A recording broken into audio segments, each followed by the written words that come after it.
Hello বন্ধুরা, welcome back to my channel. আশা করি তোমরা ভালো আছো আর আমি অনেক অনেক ভালো আছি। আর তোমাদের ভালোবাসায় আমি অনেক অনেক ভালো আছি। তো চলে এলাম তোমাদের জন্য ছোট্ট একটা মিনি ব্লগ নিয়ে। তো বাচ্চারা কোনো সবজি খেতেই চায় না, তো তার কারণ যার কারণ মারা তো সবজি খাওয়াতেই পারে না।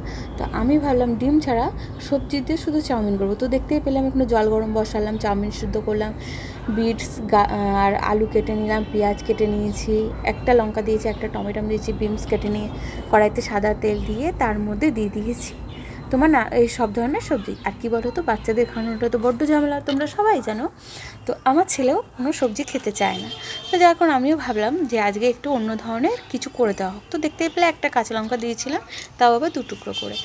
তো দেখো আমি এদিকে ব্লগটা চালু করে দিয়ে চাউমিন সব বসে দিই। যেহেতু আমি ছেলেকে স্কুলে দিতে গেছিলাম, স্কুল থেকে চলে এসে আমার মাথায় বুদ্ধি হলো ছেলে স্কুল থেকে যখন বাড়ি আসবে ও তো খেতে চাইবে কিছু।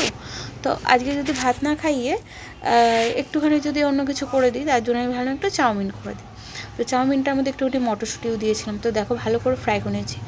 তো চাউমিনটা প্রায় হয়েই এসছে। তো আমার এই ভিডিওটা যদি ভালো লেগে থাকে মিনি ব্লগটা, তো এর জন্য লাইক কমেন্ট শেয়ার আর সাবস্ক্রাইব অবশ্যই করো। তো আর আমার পাশে থেকো। আর এরকম মিনি ব্লগ পাওয়ার জন্য আমাকে অনেক অনেক কমেন্ট করো, আর আমাকে জানিও কমেন্টে অবশ্যই। আমি অনেক কিছু জানানোর চেষ্টা করব তোমাদের সাথে। তো চলো টাটা। আমার এই ভিডিও যদি ভালো লেগে থাকে সে লাইক কমেন্ট শেয়ার করো। টাটা সবাইকে। মিনি ব্লগটা দেখার জন্য অসংখ্য ধন্যবাদ। টাটা।